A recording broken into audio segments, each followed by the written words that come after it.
ආයිබෝන් මම කතා කරන්න හිතුවා මැනේජ්මන්ට් පාඩමක් ගැන. විනාඩි 5න් මැනේජ්මන්ට්.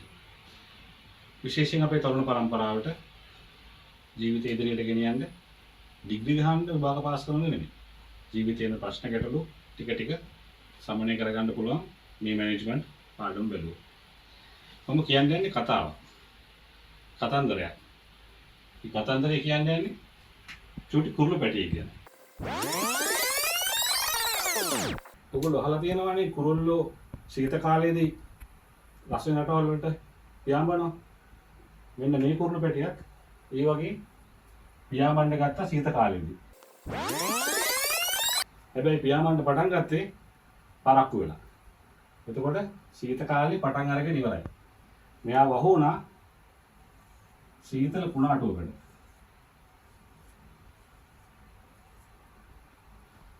සීතල වැඩි මෙයාව ෆ්‍රීස් වෙන්න ගත්තා. එහෙම නැත්නම් මෙයාගේ අත්තට ඔක්කොම මිදෙන්න ගත්තා. මෙයාව කඩාගෙන වැටුණා. අසන තනකොළ පිට්ටනියකට. අසන තනකොළ පිට්ටනියකට. ඔන්න දැන් එයා ඉන්නවා ඔය කාටුන් ෆිල්ම් වල පෙන්නනවා වගේ අයිස් කැටයක් වෙලා. මේක ඇතුලේ ඉන්නවා ඉතින් කුරුල්ලා. right? ඔන්න ඔහොම ඉන්නකොට මෙතනින් යනවා එළදෙනා. හරකෙක් කියමු. හරක දන්නේ නැහැ කුරුළු පැටියෙක් ඉන්නවා කියලා. හරකාගේ ඉතින් පුරුද්ද. නෙට් උස්සන එකනේ. දානවා ගොම ටිකක්. හැබැයි මේ ගොම ටික වැටෙන්නේ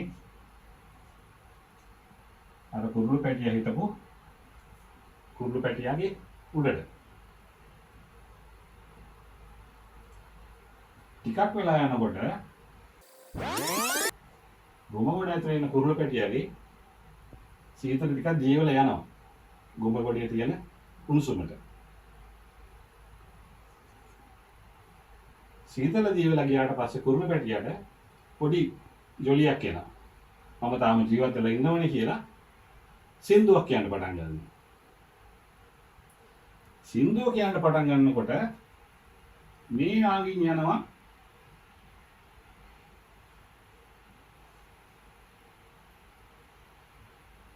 නරියෙක්. මෙතන යනවා නරියෙක්. නරියා බලනවා කොහෙන්ද මේ සින්දුවක් ඇහෙන්නේ කියලා. නරියා ගිහිල්ලා ගන්නවා කුරුළු පැටියාව ගොම ගොඩින් එළියට.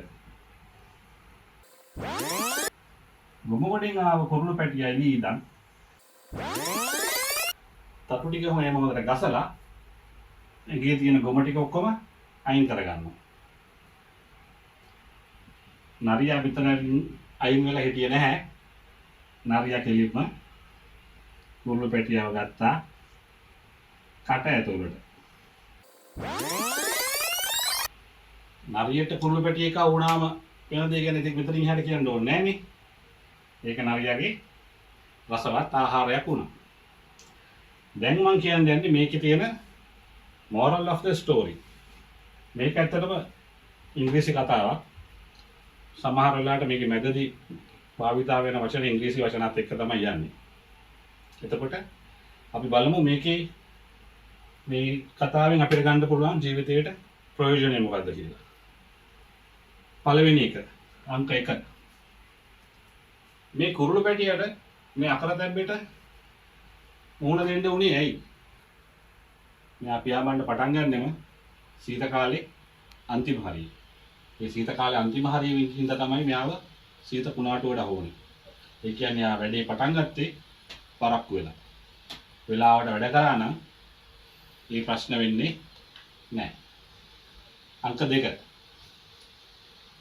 අංක 2 ගැන මම අර ඉංග්‍රීසි කතාවත් එක්ක ටිකක් ගලපලා කියන්නම්.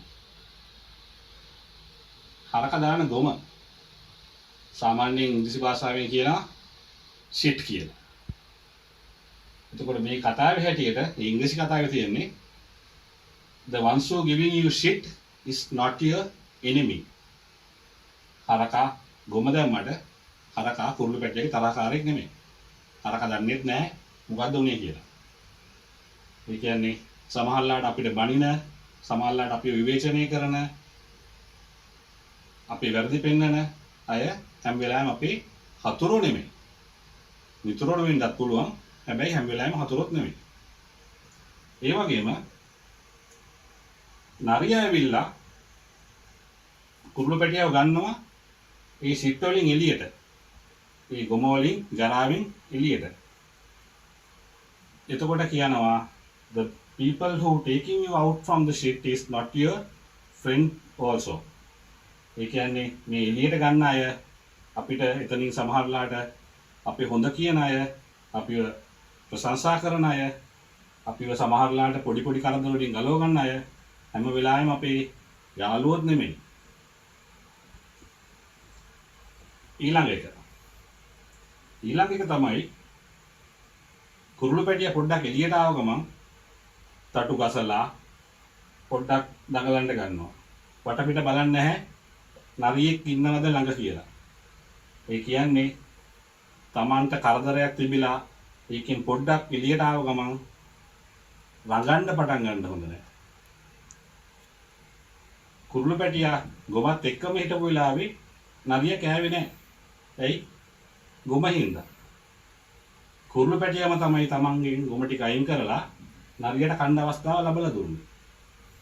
එතකොට ඒකෙන් තේරුම් ගන්න ඕනේ සමාජයේ සමහර වෙලාවට අපිත් සමහරලාට පොඩි දේවල් තේරුම් ගත්තම අනවශ්‍ය විදියට සන්තෝෂ වෙන්නවත් අනවශ්‍ය විදියට රඟන්නවත් යන්න හොඳ නැහැ.